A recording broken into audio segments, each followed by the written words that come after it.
Hey guys, it's Chris. So around the tail end of 2023, I had bought two stadiums to use for video testings and for tournaments. Those two stadiums were one, the Summit Stadium, which I reviewed and used on this channel before. It's also one that I recently decked out with Summit Racing stickers and will continue to use. And the second one being this, the BX07 Starter Entry Set. Now, the entry set comes with the stadium itself, but it also comes with a few more gizmos and gadgets. It comes with the awesome Beyblade X string launcher. Luckily, this has not broken yet, which is very well for me. I've heard many reports of this and the black one breaking. It comes with the all-new grip, which has a now spring-loaded lock design. And it comes with, of course, the Bay Drawn Sword. This I already have. I have the starter version, the BX01, which besides just the recolor and different molds, this is A2, this is A4, they're the exact same. Now, why I got this was important because this system for X is exclusively made for the stadium.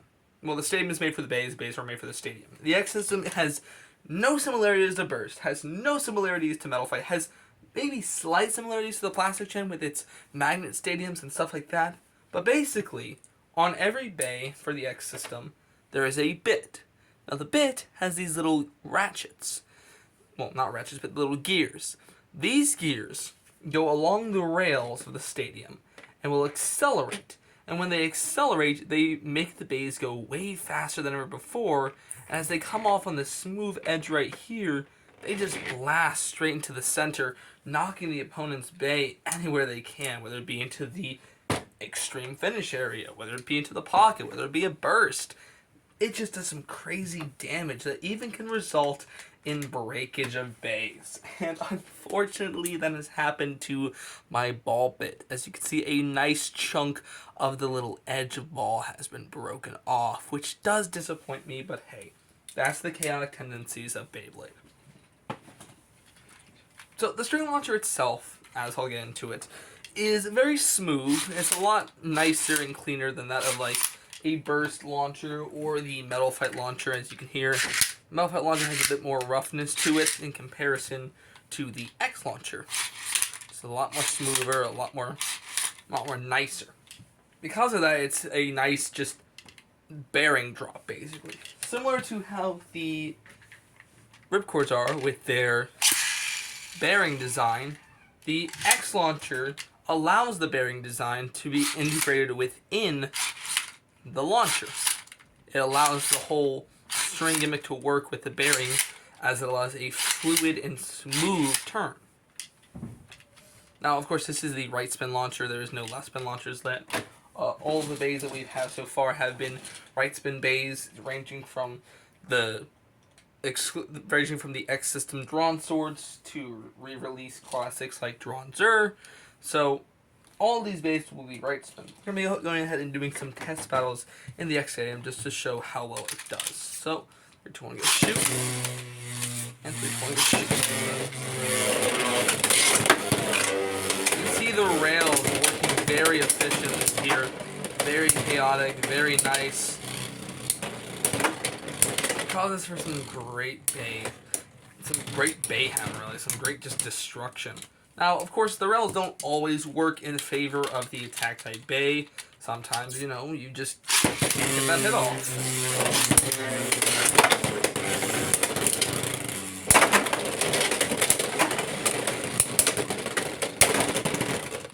Other times, you can get good hits off, resulting in a win. But I think the best bays to use for the X Stadium have to be attack types.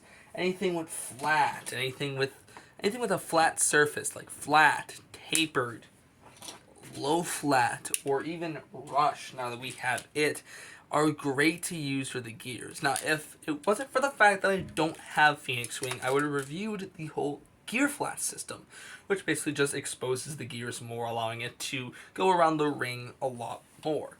But I'm going to just go ahead and compare how each of these work with the system. So we've already seen flat. I will do taper now.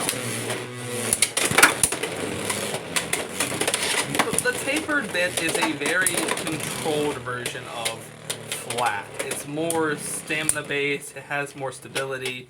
It's a better use than flat in case you want to win stamina battles, especially if you get big bays that have big hits. But besides that, tapered is basically just like Zephyr. It doesn't do much else besides, you know, sit around, look pretty, maybe get some aggressive hits in.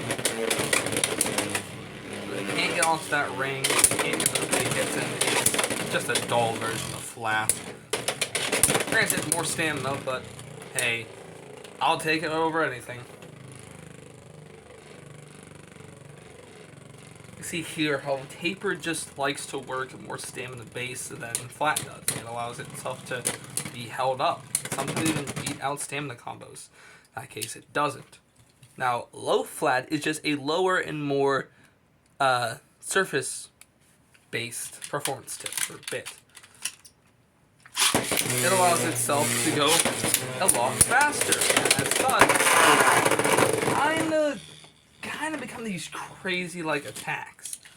Low flat itself doesn't have that much stamina. In fact, has barely any. This thing can be immediately destroyed within like 5 seconds. And if you can't control the bait itself good, it'll just keep going into the pocket. So I only would use low flat if you want a good extreme attacker to just kind of knock out the base here. In fact, if you're gonna use low flat, the best side, in my opinion, to work with is this side. You're able to get just that quick speed boost and just immediately get it in there. I'll show you here in a sec.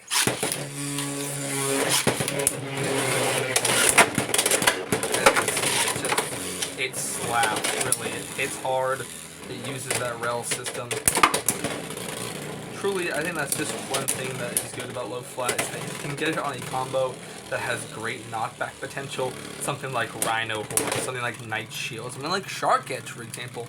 It'll do well if you know how to use it properly. And for our final bit, that is Rush, a thinner version of flat with less gears, but allows it for better acceleration. Now, to compare flat against Rush, so you can see here, flat is way more thinner. It's very, you know, it's a very smaller surface space area, but it's a whole surface. It's a filled surface instead of a whole surface, like how flat is. It also has less gears than flat, allowing it to grab onto the ring a lot faster. As we test it here, it will show off its abilities.